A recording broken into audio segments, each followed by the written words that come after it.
Donald Trump takes real stand for Iranian protesters, something Obama never did. Yet again, President Donald Trump has differentiated his proactive and assertive foreign policy from the visionless strategy of his predecessor. While former President Barack Obama practiced strategic patience with a rapidly nuclearizing North Korea, allowed his red line in Syria to be trampled, and surrendered Libya to radical jihadists after bombing the country into submission, Trump has chosen a different strategic direction. In the latest example of his foreign policy strategy, Trump immediately responded to recent widespread Iranian protests by putting the Islamic regime on notice and offering his support to Iranian citizens, a far cry from Obama's hesitant hand-wringing during a 2009 insurrection. Unrest in the Islamic Republic protests kicked off on Thursday in Iran's second-largest city of Mashhad before spreading to major urban centers throughout the country as citizens took to the streets to express discontent over a deteriorating economy. Demonstrations quickly turned political,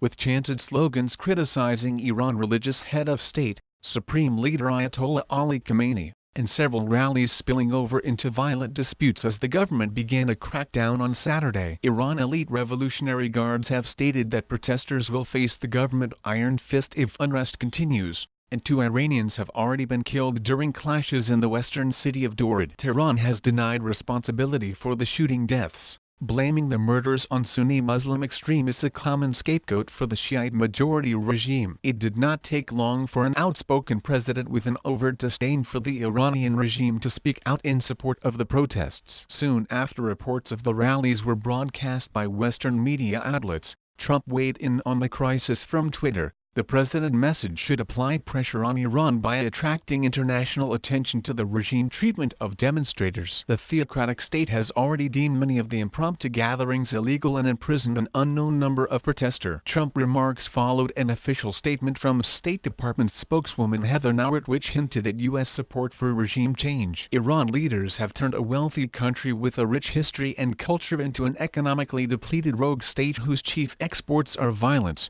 bloodshed, and chaos, Nauert observed, adding that, as President Trump has says, the longest-suffering victims of Iran leaders are Iran's own people. Polar opposites. The Trump administration response contrast sharply with Obama's delayed reaction to a 2009 protest in Iran. The Green Revolution began as a reaction to widespread dissent over the election of former Iranian President Mahmoud Ahmadinejad, and it took days for the Obama administration to condemn the actions of Tehran as the government forces used heavy-handed tactics to quell the unrest and stamp out protests. Obama was silent. On the third day of violence, Obama issued a half-hearted statement. I think it would be wrong for me to be silent about what we've seen on the television over the last few days. I would say to those people who put so much hope and energy and optimism into the political process, I would say to them that the world is watching and inspired by their participation, regardless of what the ultimate outcome of the election was. And they should know that the world is watching. Obama's cautious,